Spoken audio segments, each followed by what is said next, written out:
신앙 고백 우리 하겠습니다. 나는 전능하신 아버지 하나님 천지의 창조주를 믿습니다. 나는 그의 유일하신 아들 우리 주 예수 그리스도를 믿습니다. 그는 성령으로 잉태되어 동정녀 마리아에게서 나시고 본디오 빌라도에게 고난을 받아 십자가에 못 박혀 죽으시고 장사된 지 사흘 만에 가운데서 다시 살아나셨으며 하늘에 오르시어 전능하신 아버지 하나님 우편에 앉아 계시다가 거기로부터 살아있는 자와 죽은 자를 심판하러 오십니다. 나는 성령을 믿으며 거룩한 공교회와 성도의 교제와 죄를 용서받는 것과 몸의 부활과 영생을 믿습니다. 아멘. 찬송가 304장 우리 부르시고 말씀을 봅니다.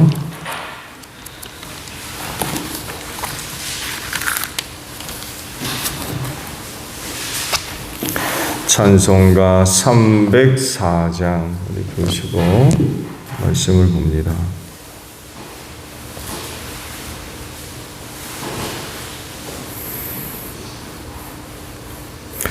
그 크신 하나님의 사랑 말로 나 영영 못하네. 저 높고 높은 별을 넘어 이 낮고 낮은 땅 위에 죄범한 영혼 구하려 그 아들 보내사 화목제물 삼으시고 죄 용서하셨네.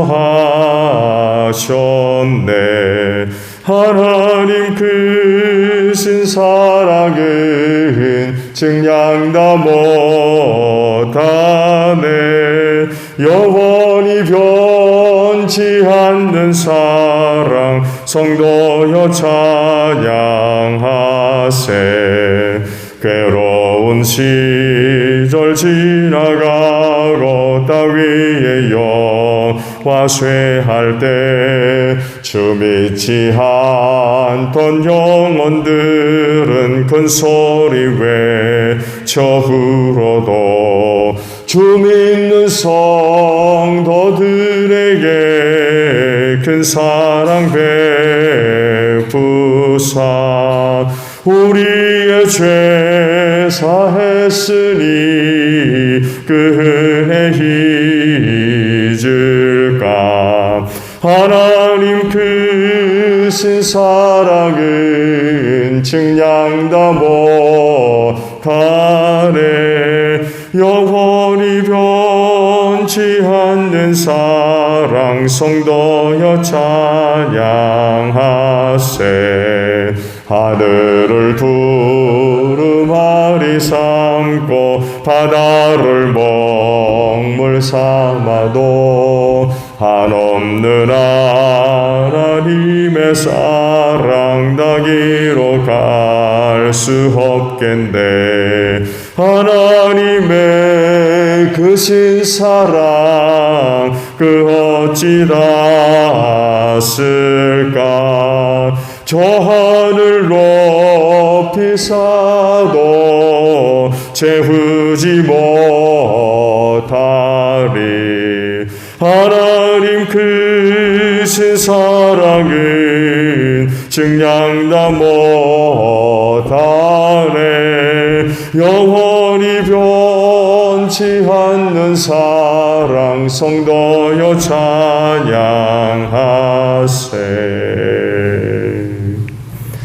말씀을 봅니다. 출애굽기 10장입니다. 출애굽기 10장 12절에서 20절까지 있는 말씀을 보겠습니다. 주님께서 모세에게 말씀하셨다. 너의 팔을 이집트 땅 위로 내밀어라. 그러면 메뚜기 떼가 이집트 땅으로 몰려와서 우박의 피해를 입지 않고 땅에 그대로 남아있는 푸성기를 모두 먹어치울 것이다. 모세가 지팡이를 이집트 땅 위로 내미니 주님께서 그날 온종일 그리고 밤이 새도록 그 땅에 동풍이 불게 하셨다. 그 동풍은 아침녘에 메뚜기 떼를 몰고 왔다. 메뚜기 떼가 이집트 온 땅 위로 몰려와서 곳곳마다 내려앉았다. 그렇게 많은 메뚜기 떼는 전에도 본 적이 없고 앞으로도 결코 볼 수 없을 만한 것이었다. 그것들이 땅 위 표면을 다 덮어서 땅이 새카맣게 되었다. 그것들이 우박의 피해를 입지 않고 남아있는 나무의 열매와 땅의 푸송기를 모두 먹어치워서 이집트 온 땅에 있는 들의 나무와 푸른 푸송기는 하나도 남지 않았다. 그러므로 바로가 모세와 아론을 급히 불러들여서 말하였다. 내가 너희와 주 너희 하나님께 죄를 지었다. 부디 이번만은 나의 죄를 용서하고 주 너희 하나님께 기도하여 이 엄청난 재앙이 나에게서 떠나게 하리라. 모세가 바로에게서 물러나와 주님께 기도를 드리니 주님께서 바람을 가장 센 서풍으로 바꾸셔서 메뚜기들을 홍에 몰아 넣으시고 이집트 온 땅에 메뚜기 한 마리도 남겨두지 않으셨다. 그러나 주님께서는 바로가 여전히 고집을 부리게 하셨으며 바로는 여전히 이스라엘 자손을 내보내지 않았다. 아멘. 자, 오늘 아침에는요 18절에 있는 말씀을 함께 나눕니다. 모세가 바로에게 물러나와 주님께 기도를 드리니라는 말씀입니다. 성경에 죄의 문제를 해결하기 위해 중요하게 이야기되어지는 말이 있어요. 여러분도 자주 아마 보고 들으셨던 그런 그 말씀인데 중보자라는 그런 그 말입니다. 즉 하나님과 죄인 사이에 중보자가 되어서 죄인을 구원하는 역할을 한 사람을 가리켜서 중보자라고 하죠. 성경에 이 중보자 역할을 감당했던 사람들이 있습니다. 제사장들이 바로 그 예예요. 제사장들. 하나님께 제사할 때 백성들이 직접 하나님께로 나아가서 제사 드리지 못했죠. 하나님과 인간 사이에 제사장들이 바로 이 중개 역할을 감당을 했죠. 때론 예언자들도 좋은 예고요. 그리고 가장 대표적인 중보자는 예수 그리스도이십니다. 디모데전서 2장 5절 6절의 말씀을 보게 되면 이 중보자에 대해서 이렇게 말씀을 하고 계세요. 하나님은 한 분이시요 하나님과 사람 사이의 중보자도 한 분이시니 곧 사람이신 그리스도 예수이십니다. 그분은 모든 사람을 위해서 자기를 대속물로 내주셨습니다. 하나님께서 꼭 적절한 때에 그 증거를 주셨습니다. 라고 말씀을 하시면서 예수 그리스도께서 그 중보자의 역할을 어떻게 감당하셨는지 기록을 하죠. 자기 목숨을 십자가에 내놓았대요. 이거 예수님께서 중보자로서의 역할을 감당했던 내용이죠.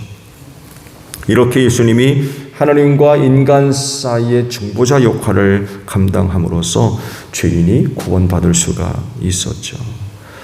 그리고 그분이 중보자로서의 그 역할을 감당할 때에 억지가 아니라 아들로서 아버지께 순종함으로 이루어진 그런 일들이었어요. 자원하는 그런 의미가 있는 거죠.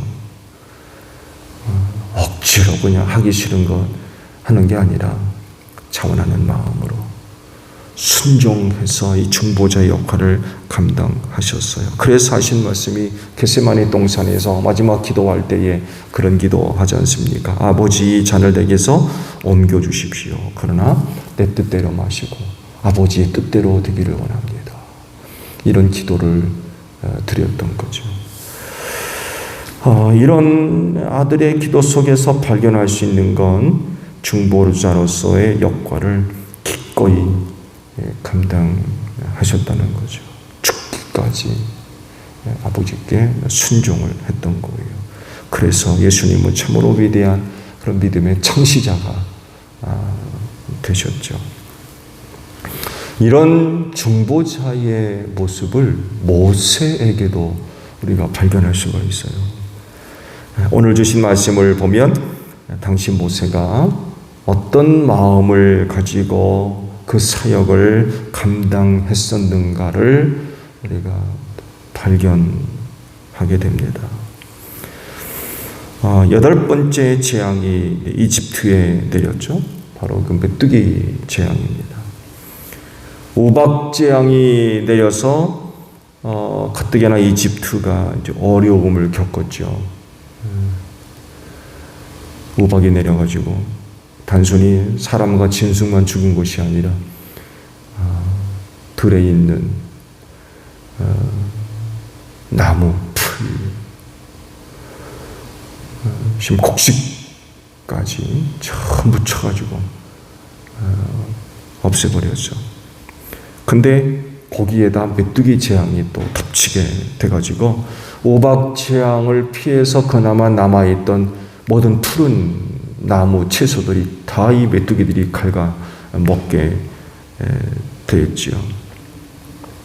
그러자 이번에도 바로는 모세와 아론을 불러들여서 자기 잘못을 인정하죠. 그러면서 이스라엘을 내보내겠다. 그러니 너희는 너희 섬기는 신에게 기도를 좀 드려다가 이런 부탁을 하게 되죠.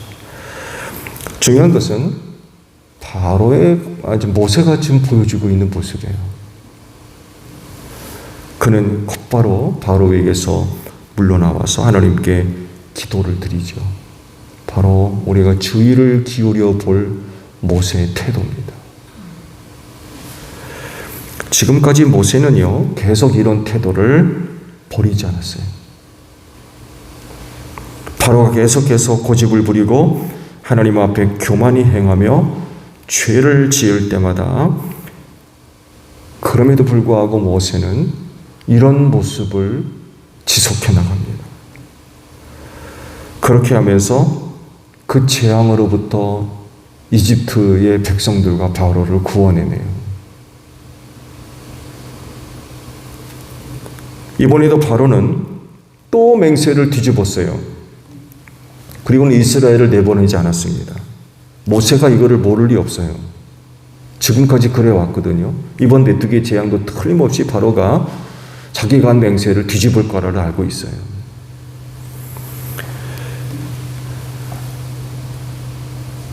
이번에도 바로가 그렇게 할 것을 알고 있음에도 불구하고 그는 이집트 백성의 구원을 위해서 또 기도합니다.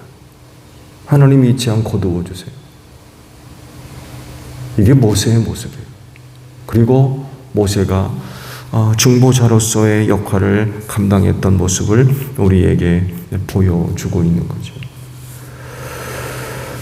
이런 그 모세의 모습을 두고 성경이 이렇게 말씀을 하시는데요. 히브리서 3장에 있는 말씀을 보게 되면 예수님과 모세를 서로 비교하면서 하신 말씀이 있어요. 들어보세요.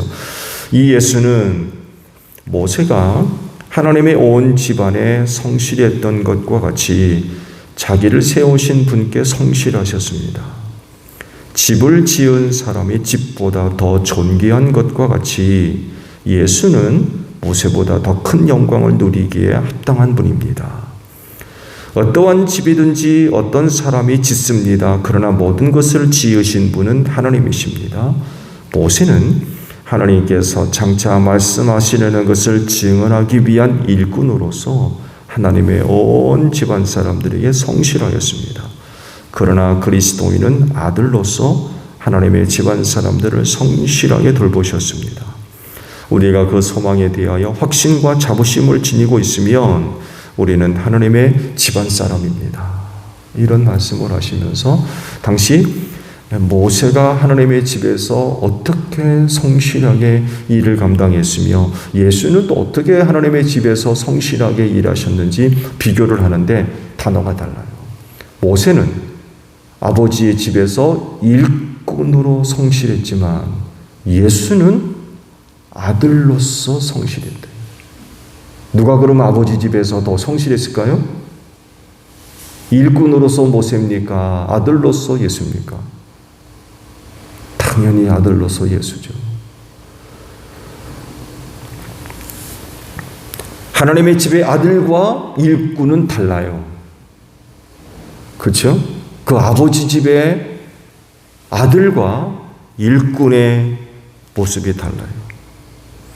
같은 일을 한다 할지라도 일꾼으로서 모세와 아들로서 예수님이 임하는 그 일에 임하는 태도와 자세가 다를 수밖에 없어요.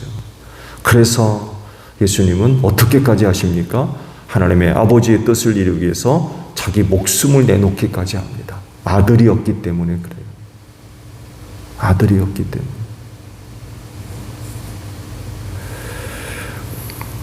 예수님이나 모세나 지금 할 일이 같아요. 하나님과 백성 사이에서 중보 역할을 지금 감당을 하거든요.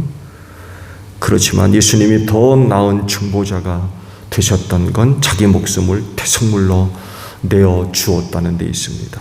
이것이 아들이고 아들로서의 중보자 역할을 그분이 감당했던 거죠.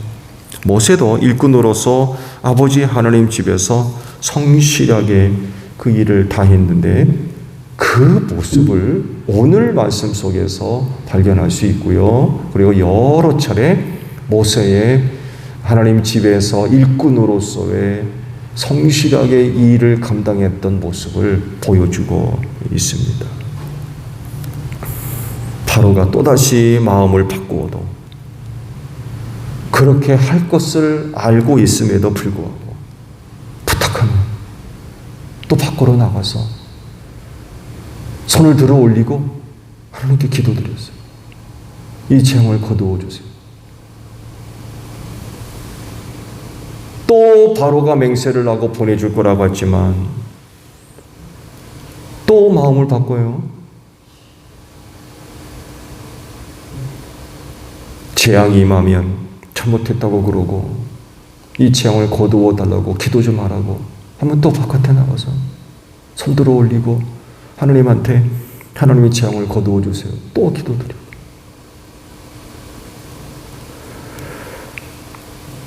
모세가 아버지 집에서 어떻게 그 역할을 감당했는지를 잘 보여주고 있어요. 자기 성질대로 하지 않았어요. 그 정말 성질나지 않습니까? 네? 한두 번도 아니고.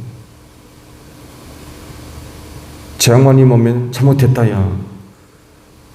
그러니까 너 하나님께 가서 기도 좀 드려도. 기도 드려서 고침받으면 또 마음 바꿔가지고 감당을 거예요. 재앙이 임하면 또 아이고 나 죽네. 나 좀 살려다고 또 나가서 기도. 재앙이 그치면 또 마음 바꿔. 이게 지금 메뚜기 재앙까지 8번째.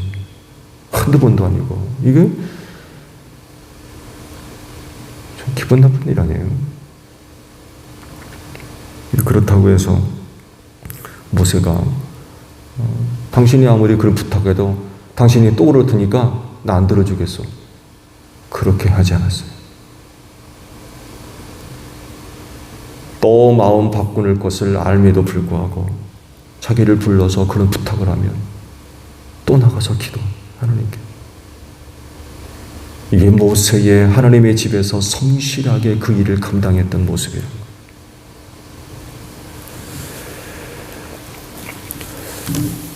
바로는 베드로가 예수님한테 와가지고 아주 흥미로운 질문을 하나 하죠. 내 형제가 나에게 자꾸 죄를 지으면 내가 몇 번이나 용서하면 되겠습니까? 7번이면 되겠습니까? 베드로는 나름대로 7번의 수를 얘기했어요. 이 정도면. 그때 뜻밖의 예수께서 이런 대답을 하셨죠. 7번만이 아니라 70번씩 7번이라도 용서해 주라. 70번씩 7번. 무슨 얘기예요? 그럼 70번씩 7번만 하고 그만두라는 얘기입니까? 그게 아니죠.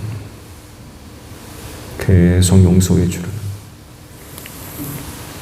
이렇게 말씀하신 것이 십자가에서 나타났어요. 예수님도 베드로처럼 7번만 용서하고 70번씩 7번만 용서하고 끝하면 십자가 안 지셨어요.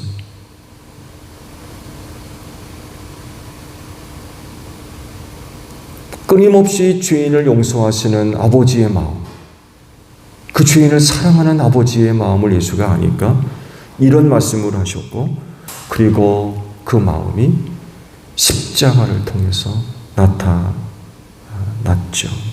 이렇게 하심으로써 유일한 중보자가 됐고, 아버지 집에서 아들로서 성실하게 그 중보자의 역할을 감당했던 거죠. 모세는 하나님의 집의 일꾼으로 성실하게 일을 감당했다고 하시는데, 그 모습 중에 하나가 바로 오늘 말씀, 바로가 또다시 고집을 피울 것을 알면서도 그 백성의 구원을 위해 또다시 밖으로 나가서 손을 들어 올리고 하나님께 충복기도하는 이런 모습을 보여주고 있다는 거죠. 그래서 중보하는 자의 모습 중에 대표적인 것 중에 하나가 바로 그들은 아버지의 마음이 어떤 것인가를 잘 안다는 것. 그건 바로 사랑이라는 것. 비록 바로가 그 사랑을 거절하고 있어도 포기하지 않고 지속적으로 그들의 구원을 위해 기도하는 모세, 그 모세의 모습 속에서 바로를 바라보는, 이집트 백성들을 바라보는 하나님의 사랑이 있다는 거예요. 또다시 거절하고, 고침받으면 또다시 거절하고, 고침받으면 또다시 거절하고, 이게 지금 8번째. 그래도 여전히 아버지의 마음은 사랑으로 가득 차 있다는 거죠. 그런 분이 아니라면 첫 번째로 끝났을 겁니다. 첫 번째로.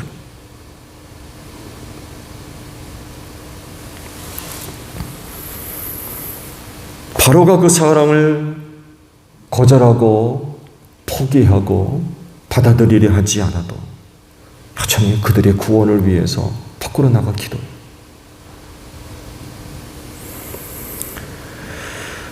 그리스도인은 바로 이런 모세와 같이 중보자의 역할을 충실하게 감당해야 될 사람들입니다. 사람의 눈이나 귀나 느낌으로 그 사역을 좌우하는, 내가 본 대로, 내가 들은 대로, 내가 느낀 대로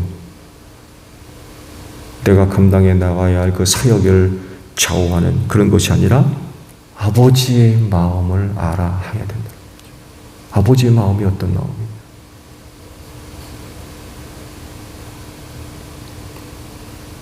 그 마음을 알고 그분의 뜻을 알아서 그 사역에 임하는, 그게 모세였어요. 그분이 바로 예수님이셨고,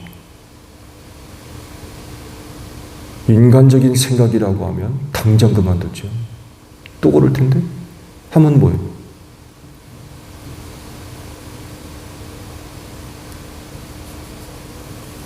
근데 모세는 그러지 않았어요. 사실 그게 언제 끝날지 몰라요. 그런 그 상황이 언제 끝날지 몰라요. 그러나 그럼에도 불구하고 바로가 또다시 불러들여서 우리를 위해 기도하다고, 그러면 또 나가서 기도해줘. 이게 모세였어요. 여러분 같으면 어떻게 하시겠습니까? 뻔히 알거든요. 또 그럴 거란 걸 알아요. 이런 상황 속에서 바로가 불러들여서 여러분들한테 이런 부탁을 한다면 여러분 어떻게 반응하시겠습니까?